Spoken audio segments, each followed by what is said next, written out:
13 लिखना। For each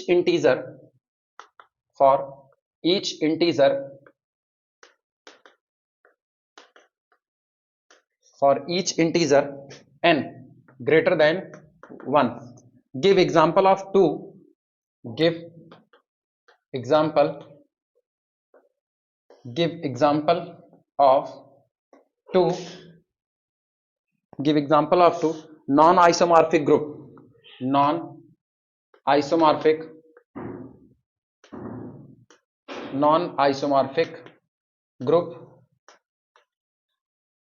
give example of two non-isomorphic groups of order n square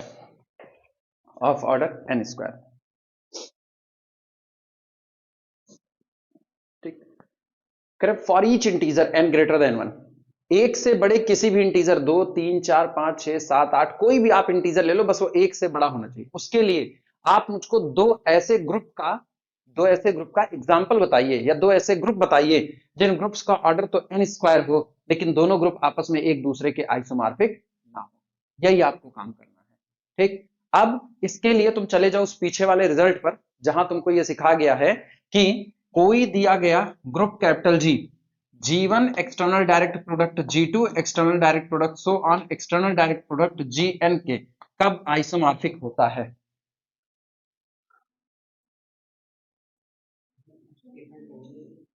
हाँ, इनमें से कोई भी दो आपस में क्या रहे? को प्राइम रहे। यही कहानी पढ़े हुए हम लोग। ठीक, बस इसी रिजल्ट का इस्तेमाल करके हम इस न्यूमेरिकल को लगा लेंगे। चलो सॉल्यूशन में इसी बात को मेंशन कर देना। ठीक, लिखना वी नो दैट सॉल्यूशन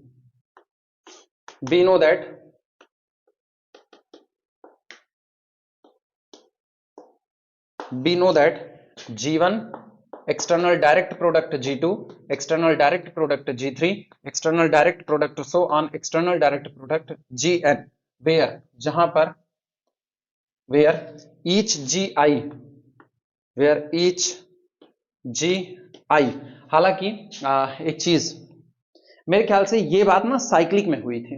जो हम थ्योरम बोले अभी ये साइक्लिक में हुई थी ना। If G1 G2 G3 so on Gn all are cyclic then their external direct product is also cyclic if and only if any two I and j are co-prime to each other। Theorem check कर लो, मेरे ख्याल से मेरी याददाश्त पे यही theorem थी। हाँ या ना? वो मैंने बोला वो कोई रिजल्ट ही नहीं हुआ है। जो मैंने पहले बोला वैसा कोई रिजल्ट ही नहीं हुआ है। मेरे को अभी याद आ रहा है कि आप Z2 और Z3 का पहला एग्जांपल उठा था और Z2 और Z3 का एक्सटर्नल डायरेक्ट प्रोडक्ट 6 ऑर्डर का साइक्लिक आया था और वो Z6 जो साइक्लिक था उसके आइसोमॉर्फिक हो रहा था। हाँ या ना? हाँ, तो रिजल्ट वही वाला लिखना है, उसी थ्योरम को बोलना। वो थ्योरम है we know that G1 external direct product G2 so on external direct product Gn where each Gi is finite cyclic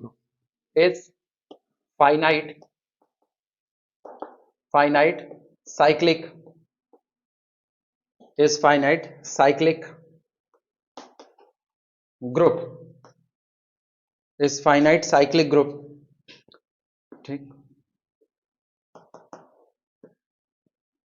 is cyclic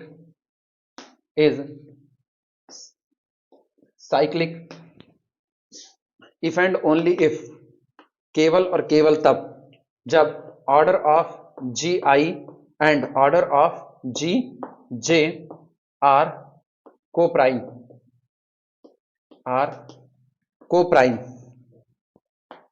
ठीक। ये हाँ, ये एक्सटर्नल डायरेक्ट प्रोडक्ट उस दिन साइक्लिक होगा जिस दिन order of Gi order of Gj ये आपस में कैसे रहेंगे? को प्राइम रहेंगे। क्या सचमुच मेरी याददाश्त ठीक है? यही रिजल्ट था, यही था ना? बस तब ठीक है। अब आओ इनका इस्तेमाल कर लेते हैं। ठीक, यूजिंग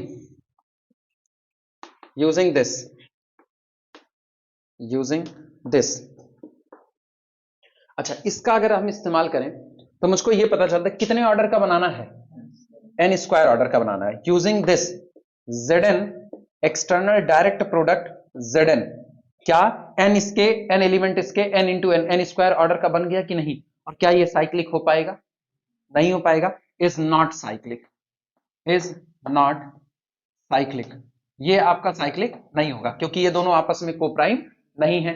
ठीक, सो Zn स्क्वायर बना लो। अब Zn स्क्वायर में Zn स्क्वायर का ऑर्डर कितना होगा? n स्क्वायर होगा। ठीक, is not isomorphic to Zn external direct product Zn। Clear हुआ? दोनों का ऑर्डर कितना है? n square. लेकिन ये वाला कैसा है? साइक्लिक, और ये वाला कैसा है? Non cyclic. इसलिए दोनों कभी भी आइसोमॉर्फिक नहीं हो पाएंगे for all n greater than 1। Reason यहां पर ऐसा लिख देना, ये आपका है साइक्लिक और ये आपका है नॉन साइक्लिक।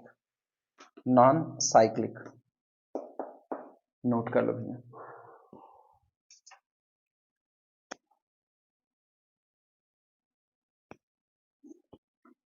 कोई अपनी मम्मी की बुराई नहीं करता। द डाइहेड्रल ग्रुप, हम भी नहीं करते। The dihedral group Dn of order 2n, जहां पर शर्त लगा दिया है n ग्रेटर देन और इक्वल टू 3। ठीक, has a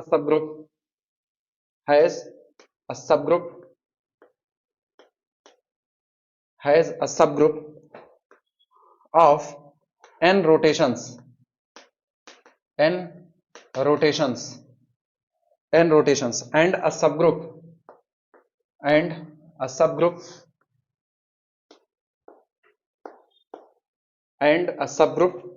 of order 2 full stop। explain why Dn cannot be isomorphic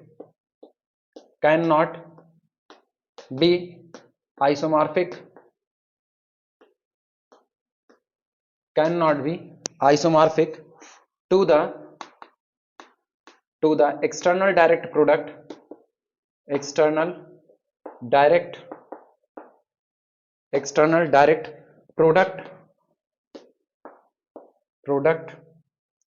of two such groups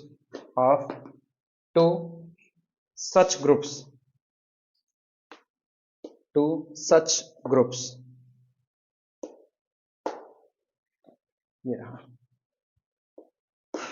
full stop.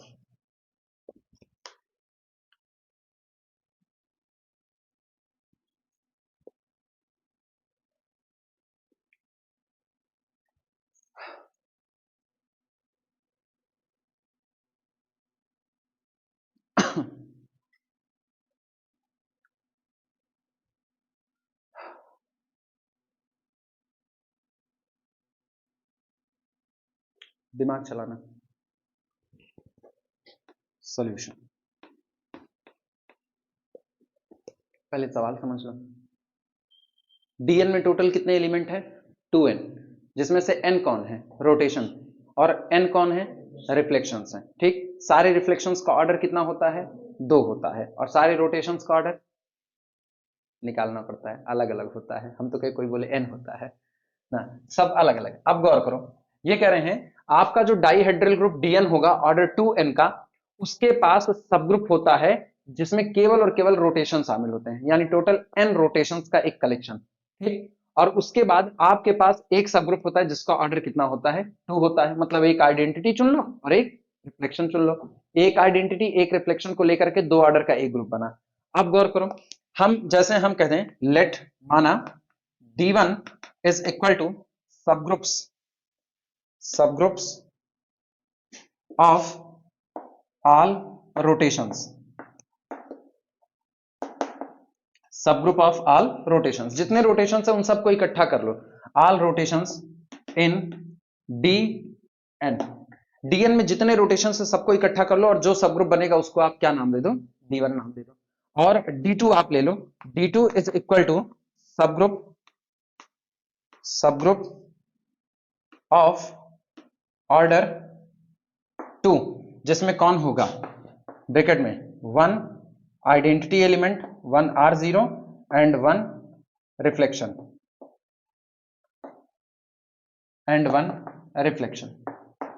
हाँ या ना? क्लियर हुआ? अब वो कह रहा है कि आप ये बात बताइए कि ऐसा क्यों होगा कि dn, इसका ऑर्डर कितना, इसका ऑर्डर n, इसका ऑर्डर कितना 2, इसका ऑर्डर 2n नहीं, केवल 2, क्योंकि हम केवल एक रोटेशन एक रिफ्लेक्शन रख रहे हैं और दो ही एलिमेंट को लेकर के सब ग्रुप डिजाइन हो गया। तो इसका मतलब दोनों के एक्सटर्नल डायरेक्ट प्रोडक्ट का ऑर्डर कितना होगा, 2n होगा भाई, n का ऑर्डर उसका और दो इसका, तो 2 into N that is 2n। और d2n का भी, सॉरी dn का भी ऑर्डर कितना है 2n, ऑर्डर बराबर है दोनों के। लेकिन वो कह रहा है कि आपका जो dn होगा वो d1 और d2 के एक्सटर्नल डायरेक्ट प्रोडक्ट के आइसोमॉर्फिक नहीं हो सकता कभी भी। ऐसा क्यों होगा, रीजन।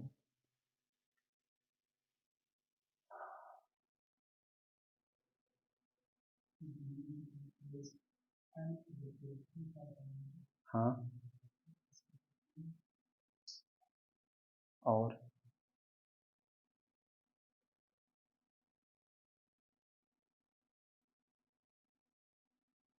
अब मेरे को यह दिखाना है dn is not isomorphic to d1 external direct product d2, ठीक, while, जबकि while the order of dn is equal to order of d1 external direct product d2 that is equal to 2n, ठीक, because, क्योंकि, because, reason. हाँ हाँ हाँ हाँ, ये आपका कैसा है साइक्लिक, ये कैसा है साइक्लिक, ठीक, तो इनका एक्सटर्नल डायरेक्ट प्रोडक्ट साइक्लिक होगा, इस पे क्वेश्चन मार्क है। लेकिन ये अबेलियन, ये अबेलियन, तो एक्सटर्नल डायरेक्ट प्रोडक्ट कैसा abelian, but d2n never will be abelian. Clear हुआ। तो नॉन अबेलियन वाला अबेलियन के आइसोमॉर्फिक नहीं हो सकता। क्लियर हुआ। Because d1 external direct product d2 is abelian, is abelian as d1 and d2 both are abelian, both are abelian लिखो चाहे लिख दो both are cyclic, both are cyclic, ठीक। while, जबकि, while dn is not abelian, dn is not abelian। हो गया proof, चल गया दिमाग।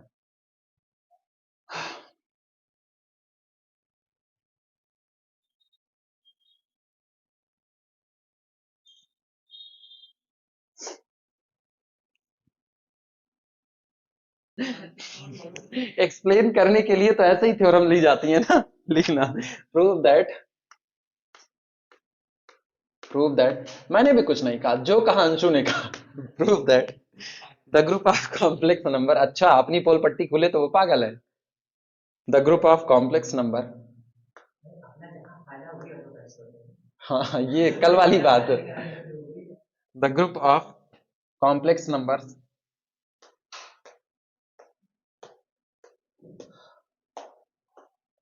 the group of complex numbers under addition under addition under addition is isomorphic to, is isomorphic, is isomorphic to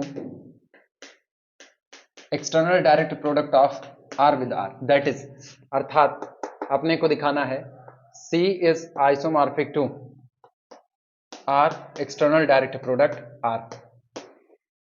ये रहा c complex number का collection addition operation के साथ ग्रुप है, और रियल नंबर एडिशन ऑपरेशन के साथ ग्रुप बनाएगा, रियल नंबर एडिशन ऑपरेशन के साथ ग्रुप बनाएगा।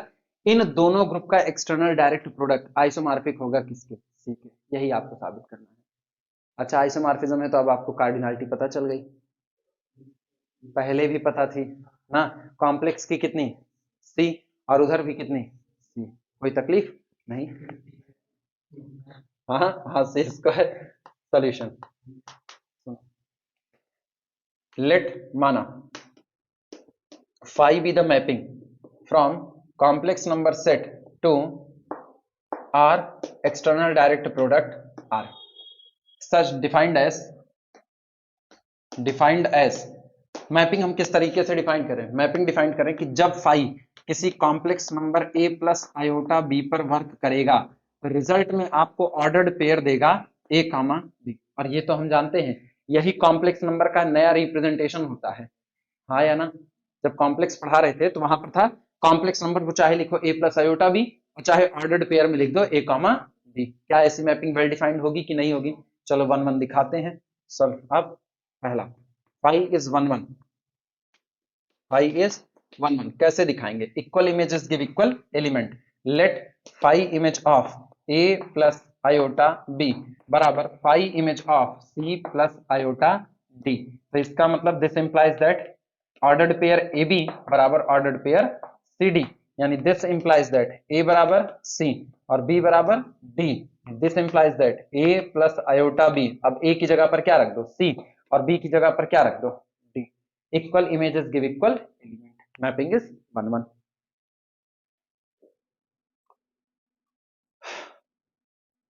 आंटो दिखा दो इसी तरह हर ऑर्डर्ड पेयर, आप कोई भी ऑर्डर्ड पेयर उठाओ, जो पहला वाला पार्ट है उसको रियल बना दो, सेकंड वाले को क्या बना दो? इमेजिनरी। क्या एक कॉम्प्लेक्स नंबर डिजाइन कर सकते हो कि नहीं?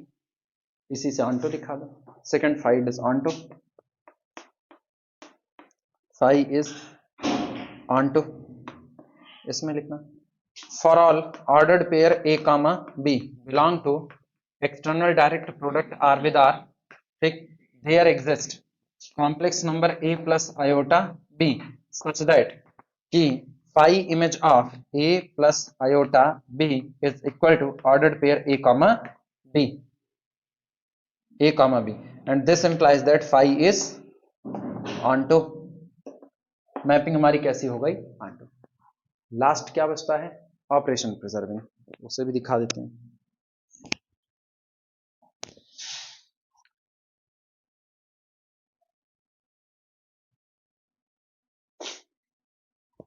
Third phi is operation preserving, इसमें लिखना phi image of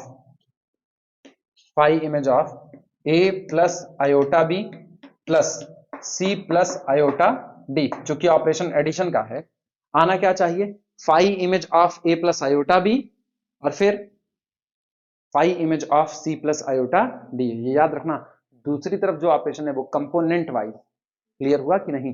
अब इस पर जब ऑपरेट कराओगे तो एक्चुअल में ये होगा phi image of कितना? a प्लस c और फिर plus iota b plus d, और इससे अपने को मिलेगा ordered pair a plus c comma b plus d। और चूंकि ऑपरेशन कैसा है? कंपोनेंट वाइज एडिशन है, तो हम इसको ब्रेक करके लिख सकते हैं a कॉमा b पहला और फिर प्लस c कॉमा d। इस ऑपरेशन को याद रखना, ये नॉर्मल एडिशन नहीं है बल्कि ये कैसा है? कंपोनेंट वाइज एडिशन है। क्लियर हुआ? अब ये किस, दिस इज इक्वल टू, ये एक्चुअल में कौन है? Five image of a plus iota b plus ये कौन है? Five image of c plus iota d। Operation preserving हो गया।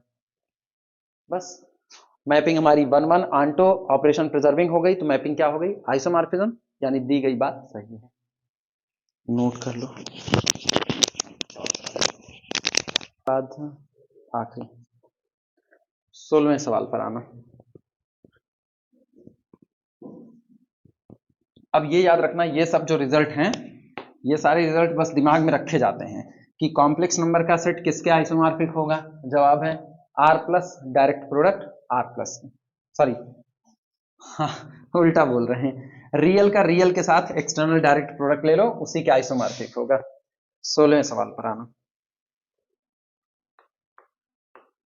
16वां सवाल, suppose that G1 isomorphic to G2, suppose that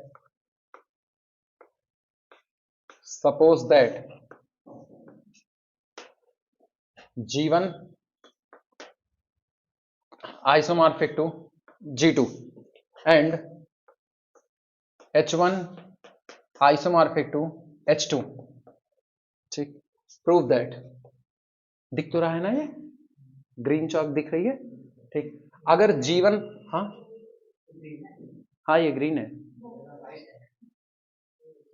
हमें यार ग्रीन दिख रही है, तुमको काहे वाइट दिख रही है? ना आंख नहीं खराब है, सूरज की रोशनी। Prove that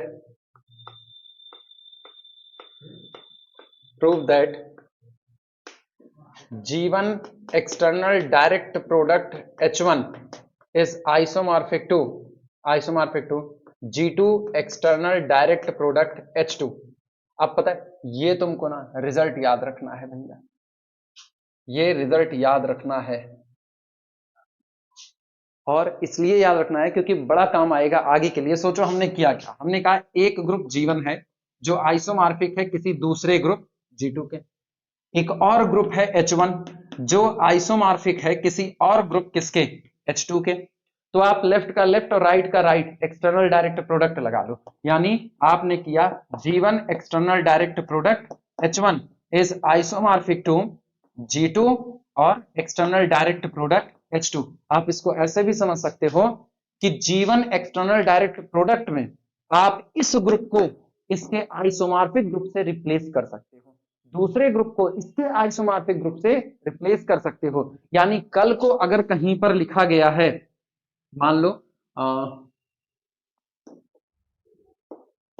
Z4 external direct product, Z8 external direct product, Z11, ऐसा कहीं पर लिखा गया है, ठीक। और कल को कहीं पर यह लिखा मिले कि Z4 एक्सटर्नल डायरेक्ट प्रोडक्ट सब group generated by A, subgroup generated by A external direct product Z11, ये दिया गया है। और आपसे ऑप्शन में पूछ ले this group is isomorphic to this if this group is isomorphic to this if order of this is equal to order of this, ये लिख दे पहली बात। या दूसरी बात आपको ये लिख दे कि this is isomorphic to this, तो दोनों में से कौन सी सही होगी, दोनों सही होगी। क्लियर हुआ, क्योंकि अगर ये साइक्लिक ग्रुप है जनरेटेड बाय ये और इसका ऑर्डर 8 हो गया तो ये इसके क्या हो जाएगा, आइसोमॉर्फिक, और आइसोमॉर्फिक हुआ तो सीधे सीधे आप लिख ही रहे हो। यानी आप पूरे लिखे गए एक्सटर्नल डायरेक्ट प्रोडक्ट में बीच में से भी किसी ग्रुप को रिप्लेस करना चाहो तो किससे रिप्लेस करोगे, उसी के आइसोमॉर्फिक ग्रुप से रिप्लेस करोगे। क्लियर हुआ, इसीलिए ये चीजें इंपॉर्टेंट, चाहे तुम ऐसे याद करो चाहे तुम ऐसे याद करो, कौन सा जल्दी याद होगा, दोनों याद हो जाएगा, ठीक।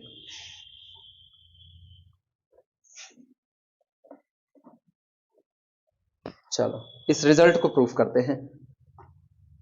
सॉल्यूशन, सॉल्यूशन में लेट माना अब चूंकि G1 आइसोमॉर्फिक है G2 के, तो इन दोनों के बीच में एक मैपिंग phi1 होगी जो कैसी होगी, आइसोमॉर्फिज्म होगी, और H1 आइसोमॉर्फिक है H2 के, तो इन दोनों के बीच में एक मैपिंग phi2 होगी जो क्या होगी, आइसोमॉर्फिज्म होगी। लिखना late phi1 from G1 to G2 और phi2 from H1 to H2, ठीक, are isomorphism, are isomorphism, are isomorphism, माना ये आइसोमॉर्फिज्म है, ठीक। अब सुनो, हमको इन दोनों को आइसोमॉर्फिक दिखाना है, लेकिन कैसे दिखाएंगे, इन दोनों के बीच में एक मैपिंग लेकर के आओ और साबित करो वो मैपिंग 1-1 होगी, आंटो होगी, ऑपरेशन प्रिजर्विंग होगी। तो वो मैपिंग कैसे करोगे ये बताओ। एक्सटर्नल डायरेक्ट प्रोडक्ट हो रहा है तो जो मैपिंग आप करोगे ना वो phi1 phi2 के दम पे आपको डिफाइन करनी पड़ेगी। क्लियर हुआ कि नहीं, तुम एक बात सोचो, जब आप G1 external direct product H1 लिखोगे तो इसके element ordered pair A comma B type में आएंगे कि नहीं आएंगे, हाँ या ना, जहां पर A किसका मेंबर है G1 का और B किसका मेंबर है H1 का मेंबर है, हाँ या ना। तो ये बताओ जैसे आप इसको आइसोमॉर्फिक दिखाना चाहोगे G2 external direct product H2 के जिसके मेंबर C कामा D हैं, तो C किसका मेंबर होगा G2 का और D किसका मेंबर होगा H2 का। तो भैया मेरे जिस दिन इस पर कोई मैपिंग फाई ऑपरेट कराओगे, इस पर कोई मैपिंग फाई ऑपरेट कराओगे, यहां से यहां मैप आएगी तो कंपोनेंट वाइज ही तो आना पड़ेगा, मजबूरी है। यानी यहां G1 के मेंबर को मैप कर रहा होगा किस पर, G2 पर। क्लियर हुआ, और H1 के मेंबर को मैप कर रहा होगा किस पर, H2 पर। लेकिन G1 का मेंबर G2 पर जाएगा बाया phi1 और H1 का मेंबर H2 पर जाएगा बाया phi2। तो इसका मतलब आप इन दोनों के बीच में अगर कोई मैपिंग बनाना चाहते हो ना तो phi1 phi2 दोनों के दम पे बनानी पड़ेगी। क्लियर हुआ कि नहीं, ये बात समझ में तो आ रही है। चलो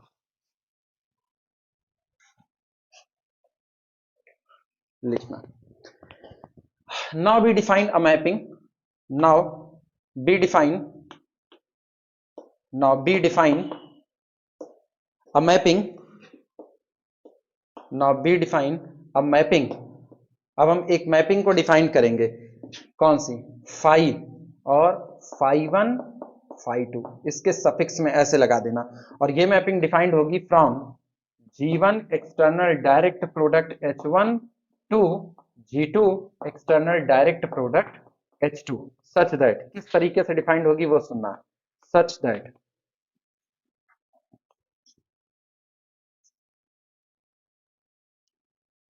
फाइव ऑपरेट करेगा, such that phi phi one phi two operated on, ये बताओ किस पर ऑपरेट करेगा, बोलो भैया किस पर ऑपरेट करेगा, इसके मेंबर पर। और इसके मेंबर को हम लिख दें थोड़ी देर के लिए G1 कॉमा H1, किसी को कोई तकलीफ नहीं। अच्छा, जब इसके मेंबर को G1 कॉमा H1 लिखोगे तो गौर करो इस मैपिंग को आपको ऐसा डिफाइन करना है कि G1 G2 में चला जाए और H1 किस में चला जाए, H2, मतलब अपनी इमेज को लेकर के एज अ इमेज। तो ये बताओ G1 G2 में जाएगा किससे, फाइव वन से। तो हम इसको कैसे डिफाइन करें, इसको हम लिख दें दिस कैन बी, बोलो five one operated on G1, तो five one image of G1 comma, और फाइव टू ऑपरेट करे किस पर, तो five two operated on H1। बोलो क्या मैंने जो ऑर्डर्ड पेयर बनाया है, जो ऑर्डर्ड पेयर बनाया, सोच करके जवाब देना, फाइव वन ऑफ G1, यहां से बोलो किसका मेंबर होगा, तो इसका मतलब ऑर्डर्ड पेयर में पहला मेंबर G2 का आया कि नहीं आया। मैंने दूसरी मैपिंग को दूसरे पर भेजा है, लेकिन फाइव टू H1 के एलिमेंट को कहां भेज रहा हूं, H2 के, तो ये जो एलिमेंट है H1, ये H1 का है और इसकी इमेज कहां जाएगी, H2 पर, तो ये ऑर्डर्ड पेयर इसी का होगा कि नहीं होगा। मैपिंग समझ में आई कैसे डिफाइन की गई, चालाकी से दोनों के दम पर मैपिंग डिफाइन की गई, कोई तकलीफ किसी को, नोट कर लो। अब इसी मैपिंग को अपने को one one onto operation preserving कह देना है, मेरा काम हो जाएगा यहीं से।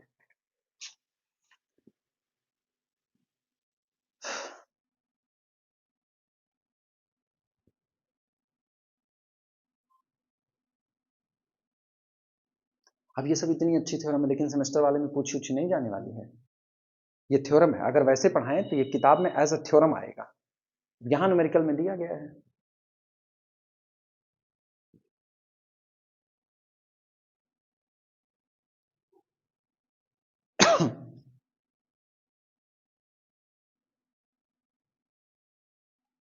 हेडिंग डाल दो, दिस मैपिंग वन वन, मतलब phi phi one phi two one one, यही हेडिंग डाल दो, phi phi one phi two one one, phi suffix में phi one phi two is one one. चलो भैया वन वन में क्या किया जाए, equal images give equal element, तो let phi phi one phi two operated on G1 comma H1 is equal to phi phi one phi two operated on, हाँ यार G2 H2 लिखेंगे कंफ्यूजन पैदा होगी ना, G1 डैश लगा ना, G1 dash और कॉमा H1 डैश, ये कर दो, ठीक। तो दिस इज इक्वल टू या दिस इंप्लाइज दैट, यहां से अपने को क्या मिलेगा, ordered pair phi one image of G1, ठीक, और comma phi two image of H1, ये एक ऑर्डर्ड पेयर है कि नहीं। अगला वाला क्या होगा, this is equal to ordered pair phi one image of G1 dash comma phi one image of H1 dash, कुछ गलत हुआ, हाँ सॉरी, ये फाइव टू होना चाहिए, phi two image of H1 dash.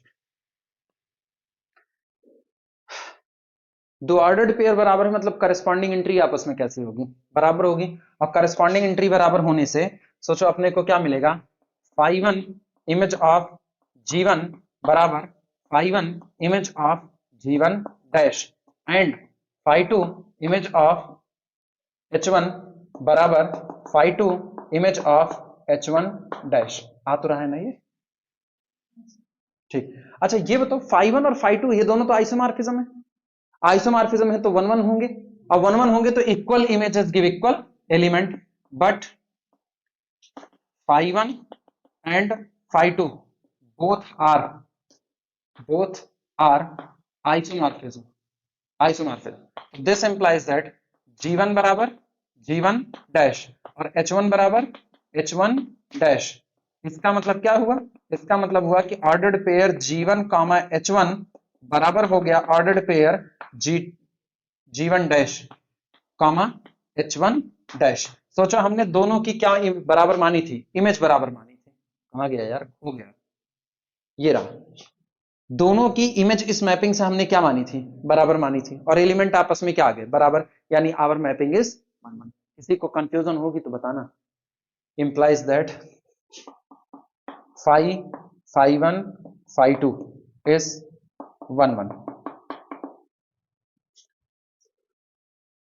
हम जान रहे हैं वो हिल कहाँ रहा है, वो इसी पाए में जाकर के फंस रहा है जब हम उधर जा रहे हैं तब।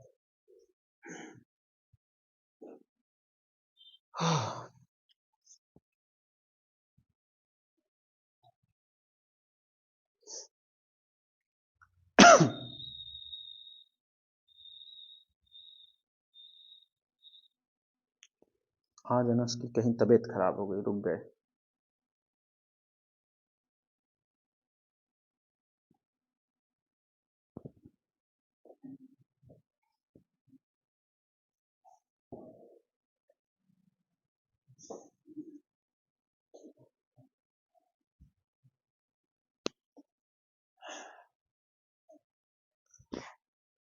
अगली हेडिंग डाल दो, फाई इज ऑनटू। फाई का मतलब वही फाई सफिक्स में, फाई फाई1 फाई2 इज ऑनटू। चलो इनको ऑनटू दिखाते हैं। सुनो, सिंस चूंकि फाई1 आपका कैसा है?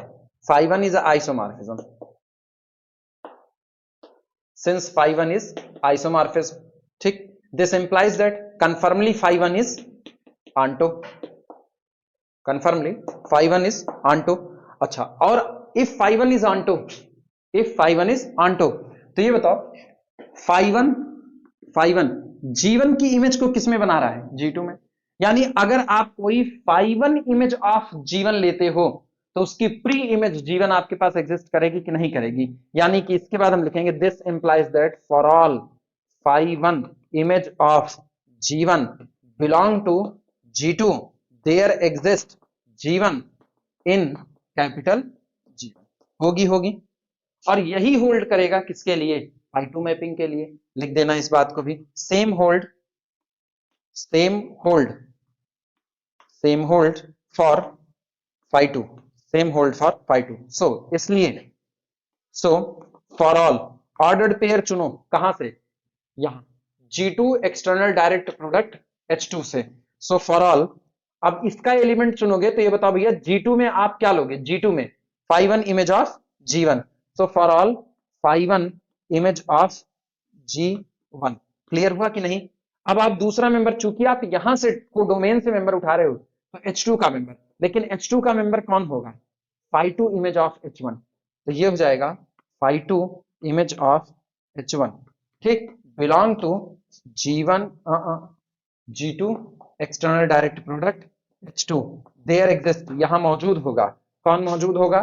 G1 कॉमा H1 किस में मौजूद होगा? Belong to G1 external direct product H1 such that, जो इस तरीके से होगा कि phi image of phi one phi two of G1 H1 is nothing, this is equal to phi1 image of G1 comma phi2 image of H1।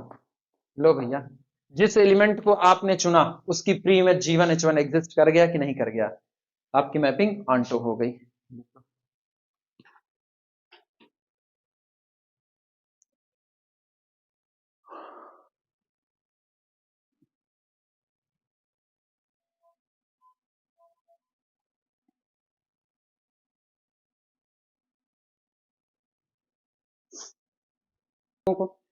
ईमानदारी से operation preserving किसको किसको नहीं आया? नहीं आया ना? और सामने बैठी नहीं बोल रही हैं ना।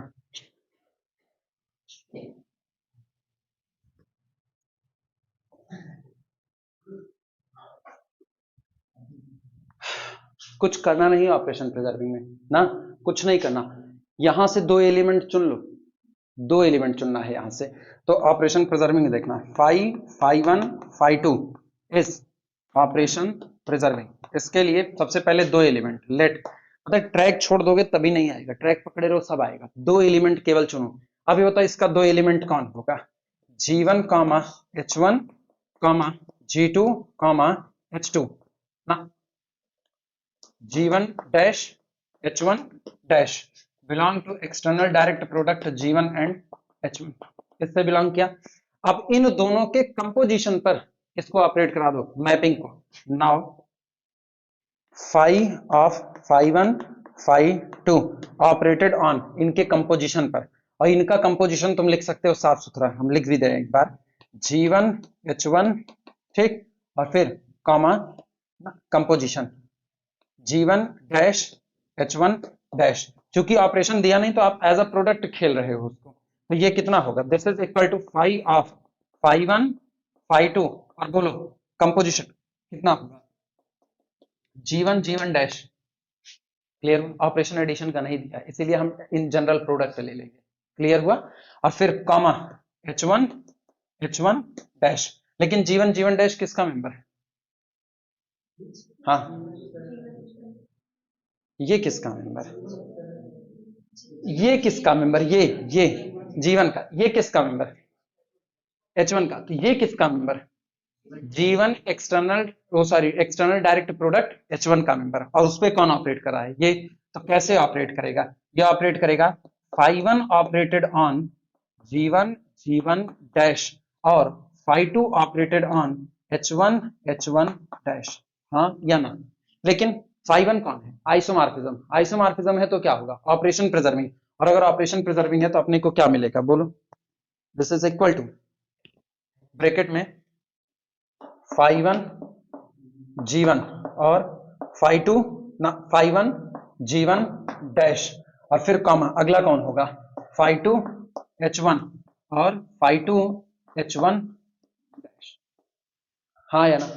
अभी बताओ मेरे को ये किसका मेंबर? ये G2 का। ये किसका मेंबर? तो इनका प्रोडक्ट किसका? G2 का। और इसी तरह ये किसका? पहला वाला H2, ये किसका? ये कुछ सही है? हाँ सब सही है। तो ये पूरा किसका? H2 का। यानी ये पूरा किसका? G2 external direct product H2 का मेंबर है। क्लियर हुआ कि नहीं? ठीक। अच्छा, अब ये बताओ इसको हम क्या लिख सकते हैं? सोच करके जवाब दो। इसको हम क्या लिख सकते हैं? फाइव वन G1 और कॉमा फाइव टू H1 ठीक। अब कंपोजिशन अगला फाइव वन G1 डैश और comma phi two H1 dash. हाँ या ना? और इसका मतलब ये क्या लिखा गया है पहचान रहे हो? Phi phi one phi two किस पर ऑपरेट कर रहा है? G1 कॉमा H1 पर ठीक। कंपोजिशन अगला देखो, अगला कौन है? Phi phi one phi two किस पर ऑपरेट करेगा? G1 dash comma H1 dash पर। ऑपरेशन प्रिजर्विंग है। अभी क्लियर हुआ ना? Last line it is operation preserving, इसका मतलब लास्ट। सो इसलिए यार ना, सो करके यही लिख लेना, सो इफ, बस यही लिख डालना। सो करके यही स्टेटमेंट लिख के ऐसे बाउंड कर दो ब्रैकेट में।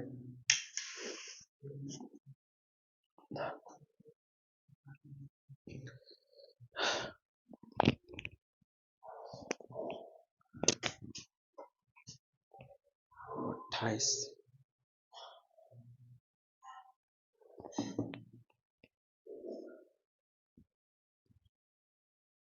अब ये याद रखना, अगर ग्रुप आपस में आइसोमॉर्फिक हैं तो एक्सटर्नल डायरेक्ट प्रोडक्ट को लिखते वक्त उसमें मौजूद किसी ग्रुप को उसी के आइसोमॉर्फिक किसी दूसरे ग्रुप से रिप्लेस किया जा सकता है। इस बात की छूट मिली है आपको।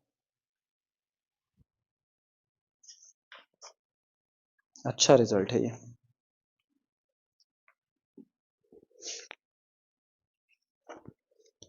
अब हम इसको जनरलाइज कर देंगे।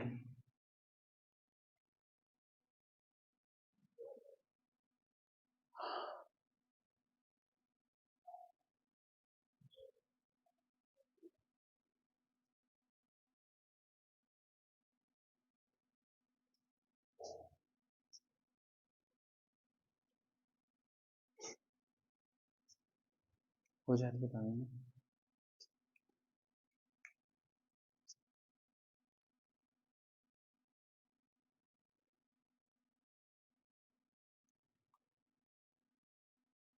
रुका हुआ है ना, लिख दो। In general, in general if, यदि G1 isomorphic to H1, G2 isomorphic to H2, ठीक, अप टू सो ऑन, इस तरीके से Gn आइसोमॉर्फिक टू Hn, तो this implies that G1 external direct product, G2 external direct product, so on external direct product Gn is isomorphic to H1 external direct product, H2 external direct product, so on external direct product Hn।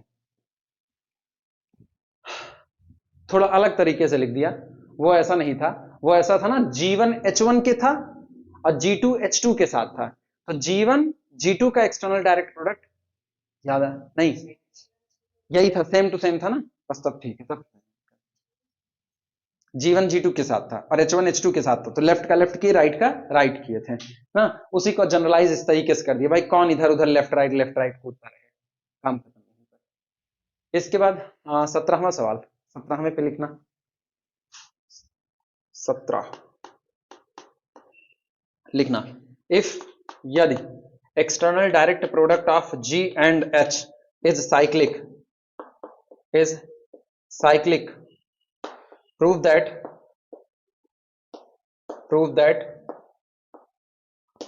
G and H are cyclic, G and capital H are cyclic, state the general case, state the general case, state the general case, state the general case। ये खतरनाक आया तुम लोगों के लिए, हाँ या ना, अब तक ऐसा देख से आए हो,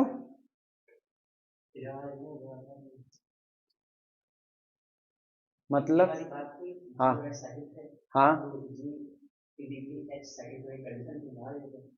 नहीं, उल्टे वाले में नहीं सही था, उल्टे वाले में नहीं सही था, हम लोग ये कहे हुए थे अगर कैपिटल जी साइक्लिक है, एक ग्रुप, आपका दूसरा ग्रुप भी साइक्लिक है, तो दोनों का एक्सटर्नल डायरेक्ट प्रोडक्ट साइक्लिक हो, इसकी गारंटी नहीं है, याद आया। यहां क्या कह रहा है, यहां कह रहा है एक्सटर्नल डायरेक्ट प्रोडक्ट साइक्लिक है, तो साबित करो अगर एक्सटर्नल डायरेक्ट प्रोडक्ट साइक्लिक होगा तो उसमें शामिल दोनों ग्रुप भी क्या होंगे, साइक्लिक ही होंगे, ये बात आपको साबित करनी है, क्लियर हुआ। और जबकि अब इसी में कंफ्यूजन क्रिएट होती है कई लोगों को, वो सोचते हैं कि उस पर तो शर्त लगी हुई थी कि अगर G1 G2 G3 so on Gn ये सारे साइक्लिक ग्रुप हैं, तो इनका एक्सटर्नल डायरेक्ट प्रोडक्ट केवल तब साइक्लिक होता था जब किसी भी दो ग्रुप का ऑर्डर आपस में क्या होते थे, वो प्राइम होते थे। और यहां क्या दिख रहा है, यहां कह रहे हैं, जबकि ये उल्टा चल रहा है, कंफ्यूजन होने का रास्ता ही नहीं बचा है, वहां हम लोग क्या करें, if G1 G2 G3 Gn all are cyclic, then their external direct product is cyclic if and only if their order are co-prime, या the order of any two group are co-prime to each other, वहां पर यह कहा गया था। यहां कह रहे हैं हमने आपको ये दे दिया कि एक्सटर्नल डायरेक्ट प्रोडक्ट आपका कैसा है, साइक्लिक है, तो आप साबित कीजिए कि आपके जो दोनों ग्रुप उसमें शामिल हुए हैं वो भी क्या हो जाएंगे, साइक्लिक हो जाएंगे, वहां ये साबित करना है, क्लियर हुआ, लिखना।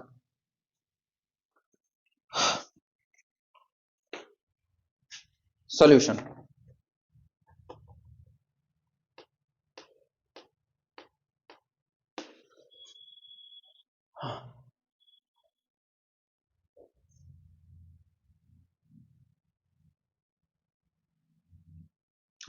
एक काम करो, मेरे को एक कॉपी दो, मेरे को एक कॉपी दो, मुझको याद आ रहा है एक न्यूमेरिकल है ना, हम उसका सीधा इस्तेमाल भी कर सकते हैं इसको दिखाने के लिए। ये कॉपी नहीं, मेरे को कॉपी मतलब अलजेब्रा वाली कॉपी जो हम लिखा रहे हैं, ये कहे कोई भी कॉपी दे दी जो लिखाए हुए हैं, बस वही।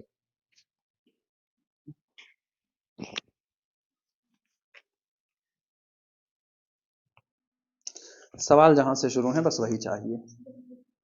चलने दो, अभी फिर बार बार तुमको हाथ उठाना पड़ेगा उसमें, वो तुरंत मिल ही जाएगा ना। Capital B G be the group and the identity E G and the let capital H be the subgroup of identity H, prove that. हाँ हाँ, एक्सरसाइज मिल गई मिल गई। H is isomorphic to this, मिल गया। Numerical number 3, numerical number 3 open करो सब लोग ना, न्यूमेरिकल नंबर 3 ओपन करो। वहां पर क्या लिखा हुआ है?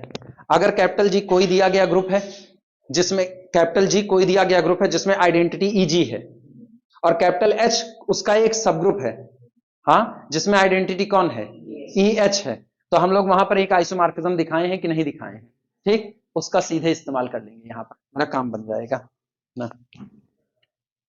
क्या आ गया?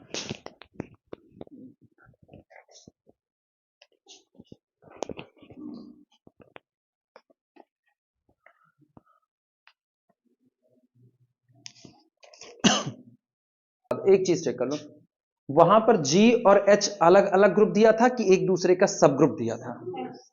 सब ग्रुप दिया था। H is the subgroup of G दिया हुआ था।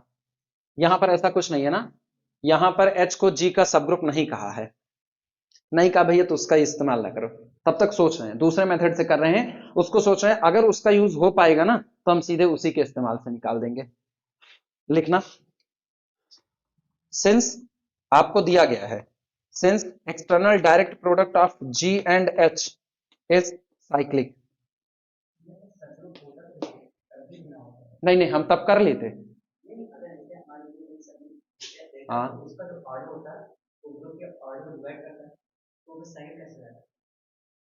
तुम नहीं समझ रहे हो, हम कुछ और सोच रहे हैं, तुम डिवाइड करने के चक्कर में, हम डिवाइड करने के चक्कर में जा रहे हैं, हम आइसोमॉर्फिज्म के चक्कर में जा रहे हैं। मेरे दिमाग में आइसोमॉर्फिज्म चल रहा है। भाई आप क्या कह रहे हो? आप कह रहे हो ये वाला साइक्लिक है, ये साइक्लिक है, तो जी और एच को साइक्लिक दिखाना है। तो मेरे पास एग्जांपल नंबर 3 में ये बात मौजूद है, ये नहीं, मेरे पास एग्जांपल नंबर 3 में मौजूद है कि जी किसके आइसोमॉर्फिक होगा? किसके आइसोमॉर्फिक होगा? ई एच के। ठीक, मतलब आप ग्रुप को, आप ग्रुप का एक्सटर्नल डायरेक्ट प्रोडक्ट लो किसके साथ? आइडेंटिटी के ही साथ लो, तो उसके आइसोमॉर्फिक होगा। यही तो बात थी। अब गौर करना, अगर हम उसकी बात करें तो वहां पर कहा गया कैपिटल जी कोई दिया गया ग्रुप है, लिखना मत इसको, और एच इसका एक सब ग्रुप है, तो H is the subgroup of group capital जी, ये बात दी गई थी। और इसकी आइडेंटिटी को क्या माना गया था? ई एच, और इसकी आइडेंटिटी को क्या माना गया था? ई जी। हालांकि ये दोनों एक्चुअल में क्या हैं? बराबर हैं। तो वहां पर हम लोग एक रिजल्ट साबित किए थे कि जी जो आपका होगा वो आइसोमॉर्फिक होगा किसके साथ? जी एक्सटर्नल डायरेक्ट प्रोडक्ट, ये वाली आइडेंटिटी लिए थे, ई एच, हाँ या ना? और जो H आपका होगा वो आइसोमॉर्फिक होगा किसके? H एक्सटर्नल डायरेक्ट प्रोडक्ट किसके? EG के, इसके होगा। अब हम इसी का इस्तेमाल करके बता रहे हैं, इसके इस्तेमाल से सुनो, क्योंकि G प्लस H को आपने, sorry, G external direct product H को आपने क्या कहा हुआ है? इसको आप ऑलरेडी साइक्लिक कह रहे हो, साइक्लिक। ठीक, तो ऑब्वियस सी बात है इसके जितने सब ग्रुप होंगे वो भी साइक्लिक होंगे कि नहीं होंगे? बोलो, इसके जितने सबग्रुप होंगे वो क्या होंगे? साइक्लिक होंगे। और अपने को पता है कि पहली बात, इसका एक सबग्रुप बनेगा G external direct product E H. सही कहा या गलत कहा? सही या गलत? ठीक, और अगर ये वाला आपका साइक्लिक होगा तो ऑब्वियस सी बात है इसका एक और सबग्रुप बनेगा जो सिंगल्टन ईजी और एक्सटर्नल डायरेक्ट प्रोडक्ट कितना? एच। क्या ये भी साइक्लिक होगा कि नहीं होगा? ये पूरा पूरा साइक्लिक है। ठीक, अभी मैंने, ये अलग ग्रुप है, ये अलग ग्रुप है, तो दोनों की आइडेंटिटी अलग अलग होगी। अगर हम इससे बात करें तो यहां तो उसने सब ग्रुप कहा था, यही चीज मेरे को चेक करनी है, यहां उसने सब ग्रुप कहा था, तो इसकी आइडेंटिटी को EH नाम दिया और इसकी आइडेंटिटी को EG नाम दिया। एक्चुअल में ये दोनों बराबर हैं और आपने ये बात दिखा लेंगे। क्लियर हुआ? अब हम कह रहे हैं चलो दोनों अलग ग्रुप है, कैपिटल जी अलग है और कैपिटल H अलग ग्रुप है, क्योंकि सब ग्रुप तो कहीं पर कहा नहीं है, तो इसकी आइडेंटिटी क्या मान लिए? EH, और इसकी आइडेंटिटी क्या मान लिए? EG। तो अब G external direct product EH, ये वाला इसके आइसोमॉर्फिक होगा, किसके? कैपिटल जी के आइसोमॉर्फिक होगा। सही या गलत? यही तो था इस हिसाब से। और ये वाला इनके आइसोमॉर्फिक होगा, हाँ या ना? हाँ नहीं, अभी हम मान ले रहे हैं, चलो ये बात यहां भी एप्लीकेबल करा दिए, क्योंकि हम कहीं फंसेंगे नहीं, मेरे ख्याल से कहीं नहीं फंसेंगे ना, इससे हम कहीं फंस नहीं रहे हैं। रीजन सुनो, इनफाइनाइट, जैसे मान लो कैपिटल जी का ऑर्डर इनफाइनाइट हो जाए, कैपिटल जी का ऑर्डर इनफाइनाइट हो जाए, तो ये इनफाइनाइट ऑर्डर का आपका ग्रुप है। हम्म अगर ये इनफाइनाइट ऑर्डर का ग्रुप है तो तय बात है ये वाले ग्रुप का ऑर्डर भी कितना होगा, इनफाइनाइट होगा। आया ना, ये वाले ग्रुप का ऑर्डर अगर इनफाइनाइट हुआ तो इसका ऑर्डर क्या होगा, इनफाइनाइट होगा। खुद एक्सटर्नल डायरेक्ट प्रोडक्ट का ऑर्डर कितना होगा, इनफाइनाइट होगा। अगर हम कह रहे हैं ये वाला ग्रुप फाइनाइट है तो पक्की बात है ये भी क्या होगा, फाइनाइट, क्योंकि एक के एलिमेंट तो चुन रहे हो, केवल आइडेंटिटी ही तो। अगर ये वाला फाइनाइट है तो पक्की बात है ये वाला भी क्या होगा, फाइनाइट। तो कुल मिलाकर हम फाइनाइट इनफाइनाइट के पढ़ने में तो फंसेंगे ही नहीं कहीं से भी, जैसा ग्रुप होगा उसी ऑर्डर का हम एक और एक्सटर्नल डायरेक्ट प्रोडक्ट तैयार कर रहे हैं। क्लियर हुआ कि नहीं, ये बात समझ में आ रही है। अच्छा, तो अगर इसके बेस पर हम बात करें, इनके बेस पर, तो मुझको एक बात पता चलती है कि capital G is isomorphic to किसके, जी एक्सटर्नल डायरेक्ट प्रोडक्ट किसके, ई एच के, इनके आइसोमॉर्फिक होगा। और कैपिटल एच क्या होगा, कैपिटल एच आइसोमॉर्फिक होगा एच, एच ही तो, हाँ एच, अच्छा हम उल्टा लिख रहे हैं, चलो ठीक है यही ठीक है। एक्सटर्नल डायरेक्ट प्रोडक्ट किसके, ई एच के, इनके आइसोमॉर्फिक होगा।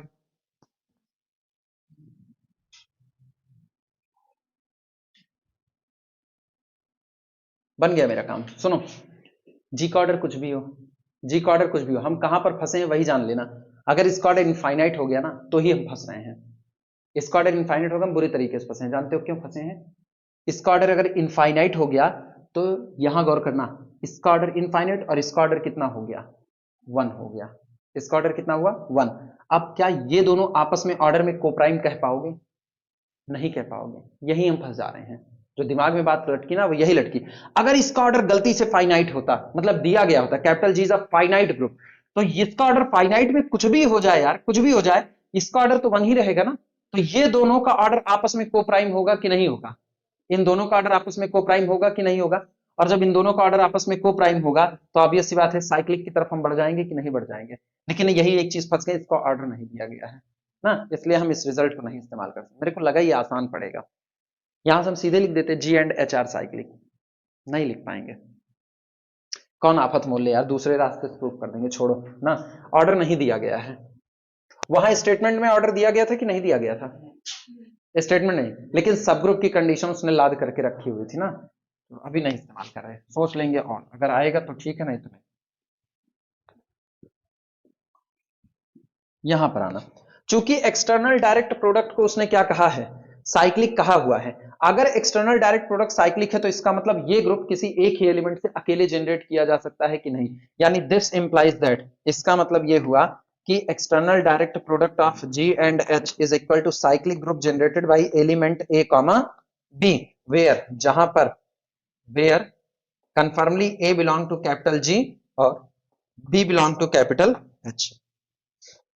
इसका मतलब क्या हुआ, इसका मतलब है this implies that for all X comma Y belong to external direct product G H, ठीक, there exist an integer, there exist an integer, N integer small के सच दैट, इसका मतलब यहां पर एक इंटीजर स्मॉल के हर एलिमेंट के लिए ऐसा मौजूद होगा कि जो आपका एलिमेंट एक्स वाई है वो एलिमेंट ए बी की किसी इंटीग्रल पावर के तो बराबर हो ही जाएगा। नहीं समझ पाए, सोच के जवाब देना। आप कह रहे हो ये वाला साइक्लिक ग्रुप है, ये तो आपको दिया गया है, ये एक साइक्लिक है। अगर साइक्लिक ग्रुप है तो सारे एलिमेंट किसी एक ही एलिमेंट की इंटीग्रल पावर के तौर पे लिखे जा सकते हैं कि नहीं। इसका मतलब आप एक जनरल एलिमेंट चुन लो एक्स कॉमा वाई, इसके लिए आपको एक इंटीजर के मौजूद होगा कि जैसे आप ए बी को खुद ए बी से कितनी बार ऑपरेट कराओगे के टाइम्स, तो क्या एक्स वाई प्रोड्यूस हो जाएगा कि नहीं हो जाएगा, साइक्लिक होने की वजह से। अभी बात समझ में आई है, ठीक। इसका मतलब क्या हुआ, इसका मतलब यह हुआ कि this implies that element x comma y is equal to, बोल भैया ऑपरेशन कैसा है, कंपोनेंट वाइज, मतलब ए कितनी बार ऑपरेट कर रहा है खुद से के टाइम्स और बी कितनी बार ऑपरेट कर रहा है के टाइम्स। सहमत हो कि नहीं, और दो ऑर्डर्ड पेयर कब बराबर होते हैं, x is equal to a to the power के और y is equal to b to the power के। कुछ हिंट मिला, x is the general member of first group capital G, and this general member can be generated by some integral power of a. It means whole group can be generated by only one element. इसमें माले आया ना. Y is a general member of capital H, and this Y is equal to some integral power of B to B, but B is the member of H. It means every member of capital H can be generated by B. Clear हुआ कि नहीं? यानी तय हो गया. This implies that capital G is equal to a group generated by A, or this implies that capital H is equal to group generated by B, implies that capital G and H are cyclic. ये ज्यादा सही है, इसी से निपटाओ, कोई दिक्कत नहीं. समझ में आई बातें? नोट कर लो अब भैया. इन Z40 external direct product Z30, ठीक. फाइंड टू सबग्रुप्स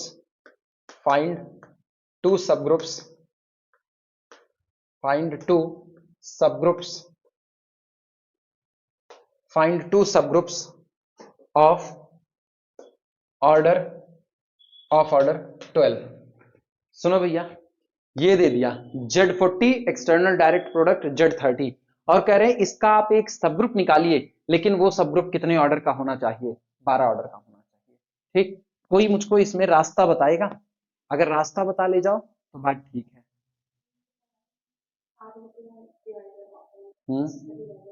हाँ हाँ,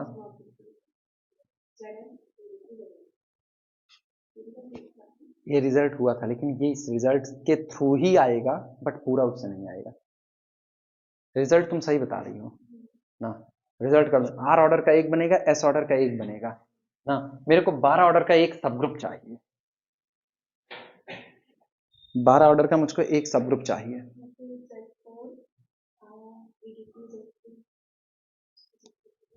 इसका Z4, अच्छा Z4 इसका सबसेट ही नहीं है, एलिमेंट्री कहाँ रहेगा? घबरा गए. हाँ हाँ हाँ हाँ हाँ हाँ हाँ. और अगर ये उसने साइक्लिक बनाने कह दिया तो क्या 12 ऑर्डर का साइक्लिक सबग्रुप बना सकते हो? सही चल रहे हो तुम लोग, सही चल रहे हो. 12 ऑर्डर का कोई सबग्रुप बना सकते हैं? हाँ. एलसीएम वाला फार्मूला याद है? एलसीएम वाला फार्मूला, उसी से खेल जाओ ना. करना क्या है तुमको? बवाल थोड़ी पालना है.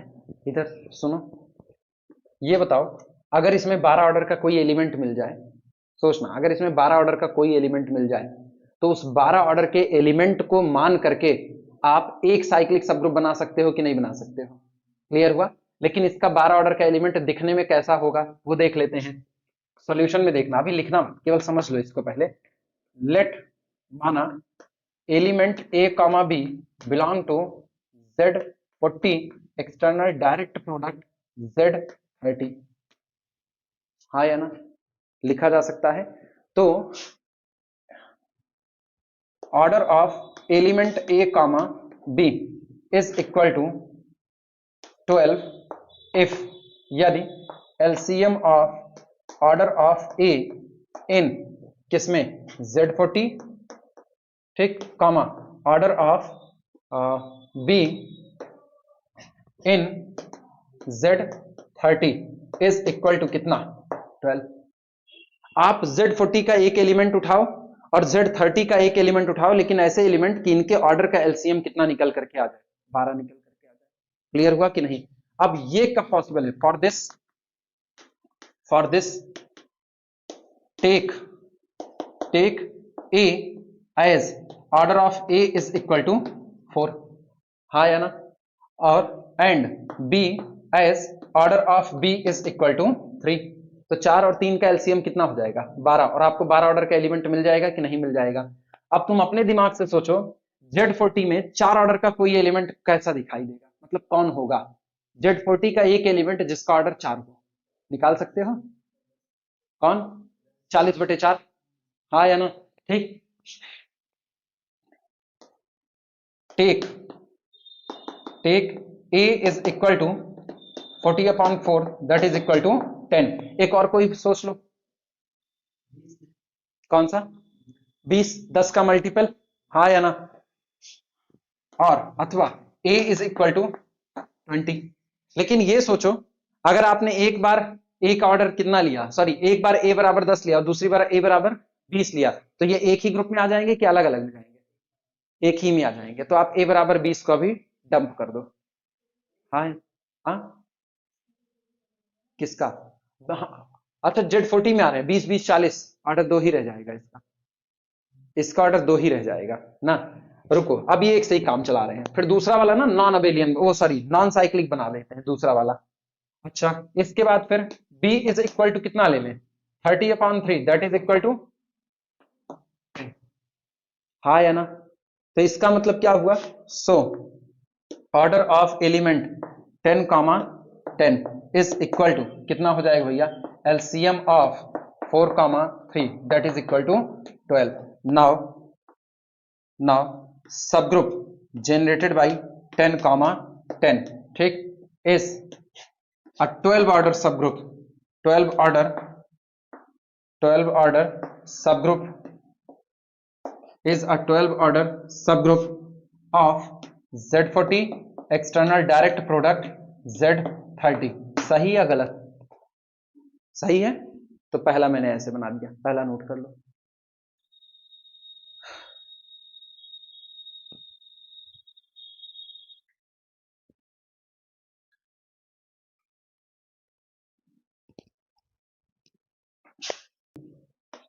Again take order of A is equal to कितना? 4, order of A is equal to 4। So take A is equal to कितना ले लें? 4 ऑर्डर का 10 ही ले लो वापस, ठीक। And order of b is equal to 6। So take b is equal to, आपकी कितना ले लें? 6 ऑर्डर का, 6×5 = 30, 5, ठीक। Then subgroup generated by a comma b that is equal to subgroup generated by 10, 5, ठीक। अब ये वो सब ग्रुप होगा जिसका ऑर्डर भी कितना होगा? 12 होगा। दो हमने निकाल दिए, दोनों साइकिल क्लियर हुआ। बस आज के लिए इसी पर रोक दो।